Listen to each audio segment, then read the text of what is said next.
அனைவருக்கும் காலை வணக்கம். இன்னைக்கு ஞாயிற்றுக்கிழமை. French நாவலாசிரியர் joules Verne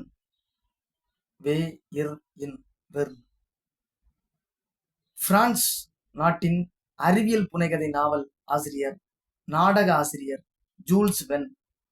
joules Gabriel Verne பிறந்த தினம் என்று. பிரான்சில் 1828 பிறந்தவர்.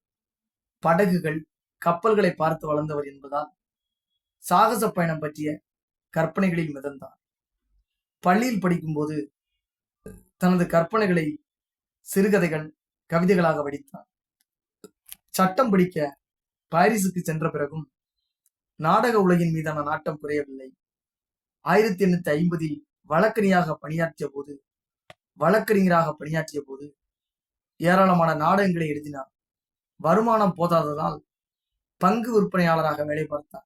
Share market seller. உலக புகழ்பெற்ற 3 மஸ்கிரேட்ஸ் ஆசிரியரும் இவரது நண்பருமான அலெக்சாண்டர் டூமா தந்த ஊக்கத்தில் முழு நேர நாடக ஆசிரியராக மாறினார். ஹெட்சல் என்ற பதிப்பாளர் அறிமுகமானார். 1857 இவரது முதல் புத்தகம் லா சலோன் டி அப்படின்ற புத்தகம் வெளிவருது. 1859 பிரிட்டிஷ் தீவுகளுக்கு மனைவியுடன் பயணம் மேற்கொண்டார். ஓராண்டு கால பயண அனுபவமும் கற்பனையும் சேர்ந்து பேக்வேர்ட்ஸ் டு பிரிட்டன் என்ற நாவல் உருவானது.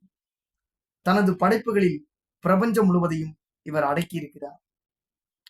மனநலம் பாதிக்கப்பட்ட உறவு பையன் ஒருவன் இவரை துப்பாக்கியால் சுட்டுவிட்டான். உயிர் தப்பினாலும் காலில் நிரந்தர ஊனம் ஏற்பட்டது. ஒரு வாரத்தில் பதிப்பாளர் ஹெட்சல் இறந்தார். தொடர்ந்து இவரது அம்மாவும் இறந்தார். சோதனைகள் துரத்தினாலும் தொடர்ந்து எழுதினார்.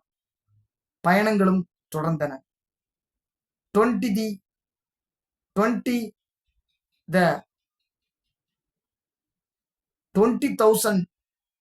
Leaks under the sea 20,000 leagues under the sea மற்றும் round the moon and discovery of the earth ஆகிய 2 புத்தகங்களின் தொகுதிகள் வெளிவந்தன. நிறைய பயணம், புகழ் தேடி வந்தது. பூமி, வானம், கடல், விண்வெளி ஆகிய இடங்களில் நடைபெறும் சாகசங்களை பற்றியே இவரது கதைகள் இருந்தன.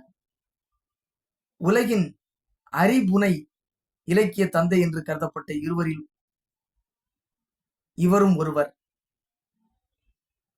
இன்னொருவர் ஹச்.ஜி. வெல்ஸ்.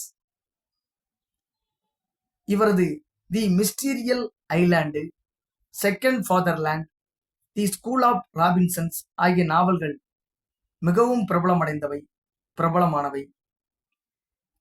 பிரெஞ்சு மொழியில் எழுதப்பட்ட இவரது படைப்புகள் பல மொழிகளில் மொழிபெயர்க்கப்பட்டிருக்கு. உலகில் மிக அதிகமாக மொழிபெயர்க்கப்பட்டவர்களில் இவரது படைப்புகள் முன்னிலை வகிக்கின்றன. இவரது பல படைப்புகள் திரைப்படங்கள், தொலைக்காட்சி நிகழ்ச்சிகள், மேடை நாடகங்கள், வீடியோ கேம்களாக உருவாக்கப்பட்டிருக்கு. 2008 விண்வெளியில் ஏவப்பட்ட விண்கலத்துக்கு இவர் பெயர் வைக்கப்பட்டது. விண்வெளி பயணம், விமான பயணம், நீர்மூழ்கிகள் கண்டுபிடிக்கப்படும் முன்பே வெர்ன் தனது புதினங்களில் அவற்றை பற்றி விரிவாக எழுதியிருக்கிறார்.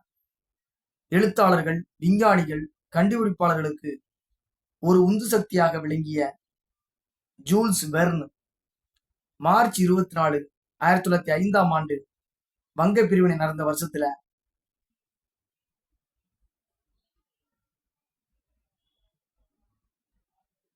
77வது வயதில் மறைந்தார்.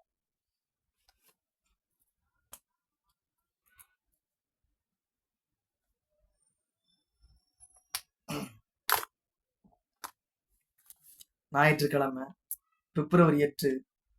பிரெஞ்சு நாவலாசிரியர் ஜூல்ஸ் வெர்ன் 1828 பிறந்து கிட்டத்தட்ட 70, 72, இங்கிட்டு ஒரு 7 வருஷம், அதான் 77 வயசு. 5 வருஷம் சேர்த்தா 77 வயசு உயிரோடு இருந்திருக்கிறாரு. நாளைக்கு தமிழ் நாடக தந்தை பிப்ரவரி 9 திங்கட்கிழமை பார்க்க இருக்கிறோம்.